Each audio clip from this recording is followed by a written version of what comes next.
ದಿನಗಳಲ್ಲಿ ಮಧುಮೇಹ ಎಂಬ ಮಹಾಮಾರಿ ಎಲ್ಲರ ಮನೆಗಳಲ್ಲೂ ಪ್ರವೇಶಿಸಿಯಾಗಿದೆ. ಶುಗರ್ ಬಂದರೆ ಜೀವನ ಪರ್ಯಂತ ಔಷಧಗಳನ್ನು ಸೇವಿಸಬೇಕು. ಇಷ್ಟಪಟ್ಟಿದ್ದೆಲ್ಲ ತಿನ್ನಲಾಗದು. ಆಹಾರ ಕ್ರಮದಲ್ಲಿ ಕಟ್ಟುನಿಟ್ಟಾಗಿರಬೇಕು. ಹೀಗಾಗಿ ನಿಮ್ಮ ಜೀವನ ಶೈಲಿಯಲ್ಲಿ ಕೆಲವು ಬದಲಾವಣೆಗಳನ್ನು ಮಾಡಿಕೊಳ್ಳುವ ಮೂಲಕ ಮಧುಮೇಹವನ್ನು ನಿಯಂತ್ರಿಸಬಹುದು. ಪ್ರಮುಖವಾಗಿ ಸಕ್ಕರೆ ಕಾಯಿಲೆ ಬರಬಾರದು ಅಂದ್ರೆ ಯಾವೆಲ್ಲ ಮುನ್ನೆಚ್ಚರಿಕೆ ಕ್ರಮ ಕೈಗೊಳ್ಳಬೇಕು ಅಂತ ತೋರಿಸ್ತೀವಿ ನೋಡಿ. ಈ ಮುನ್ನೆಚ್ಚರಿಕೆ ತೆಗೆದುಕೊಂಡ್ರೆ ಮಧುಮೇಹದ ಭಯವಿಲ್ಲ. ಈ ವಿಚಾರ ಗೊತ್ತಿದ್ರೆ ಶುಗರ್ ನಿಮ್ಮ ಹತ್ತಿರಕ್ಕೂ ಸುಳಿಯದು.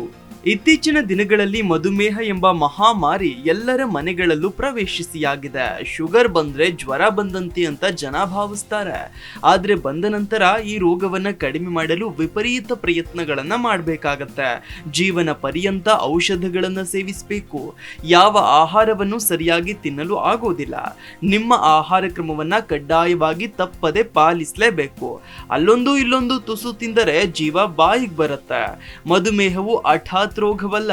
ಕೆಟ್ಟ ಆಹಾರ ಪದ್ಧತಿ ಮತ್ತು ಜೀವನ ಶೈಲಿಯ ಬದಲಾವಣೆಗಳು ಮಧುಮೇಹಕ್ಕೆ ಕಾರಣವಾಗಬಹುದು. ಮಧುಮೇಹದ ಲಕ್ಷಣಗಳು ನಿಮ್ಮಲ್ಲಿ ಕಾಣಿಸಿಕೊಂಡ ತಕ್ಷಣ ವೈದ್ಯರನ್ನ ಸಂಪರ್ಕಿಸುವುದು ಉತ್ತಮ. ಹಾಗಿದ್ದಲ್ಲಿ ಇದನ್ನ ನಿಯಂತ್ರಣದಲ್ಲಿಡಲು ಸಾಧ್ಯ.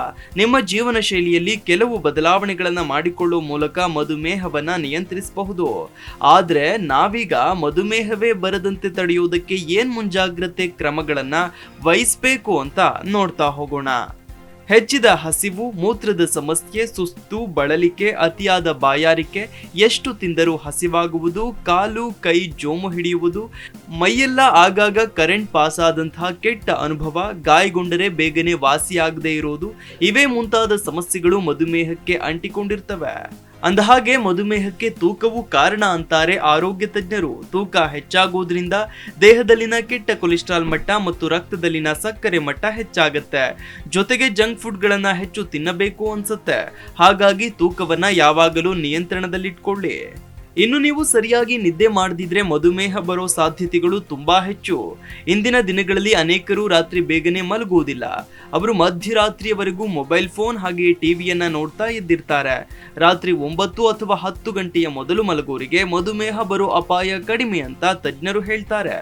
ಅದೇ ರೀತಿ ಒತ್ತಡವನ್ನ ನಿಯಂತ್ರಣದಲ್ಲಿಟ್ಕೊಳ್ಬೇಕು. ಇನ್ನು ಜಂಕ್ ಫುಡ್, ಎಣ್ಣೆಯುಕ್ತ ಆಹಾರ, ಸಂಸ್ಕರಿಸಿದ ಆಹಾರದ ಅತಿಯಾದ ಸೇವನೆಯಿಂದ 90% ಮಧುಮೇಹ ಬರೋ ಸಾಧ್ಯತೆಗಳಿವೆ. ಇವುಗಳು ಹೆಚ್ಚಾಗಿ ಕೊಬ್ಬು, ಸಕ್ಕರೆ ಮತ್ತು ಎಣ್ಣೆಯನ್ನ ಹೊಂದಿರ್ತವೆ. ಅವೆಲ್ಲ ರಕ್ತದಲ್ಲಿನ ಸಕ್ಕರೆ ಮಟ್ಟವನ್ನ ಹೆಚ್ಚಿಸಿ ಬಿಡ್ತವೆ. ಹೀಗಾಗಿ ಈ ಮುಂಜಾಗ್ರತಾ ಕ್ರಮಗಳನ್ನು ತೆಗೆದುಕೊಂಡ್ರೆ ಮಧುಮೇಹ ಅಪಾಯ ಬಾರದಂತೆ ನೋಡಿಕೊಳ್ಳಬಹುದು. Desk bureau, Zee Kannada. Zee Kannada news ಈಗ ನಿಮ್ಮ ಮನೆಯಲ್ಲೇ ನೋಡಿ. ಎಲ್ಲ ಕೇಬಲ್ಗಳಲ್ಲಿ ಈಗ ಲಭ್ಯ.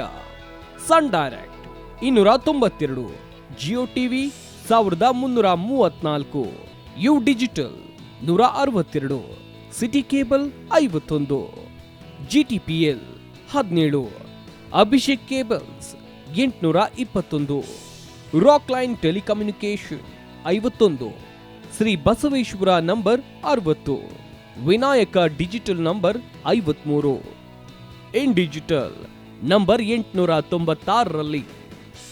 ನಿಮ್ಮಿಸ್ತದ ಜಿ ಕನ್ನಡ ನ್ಯೂಸ್ ನೋಡಿ ಆನಂದಿಸಿ.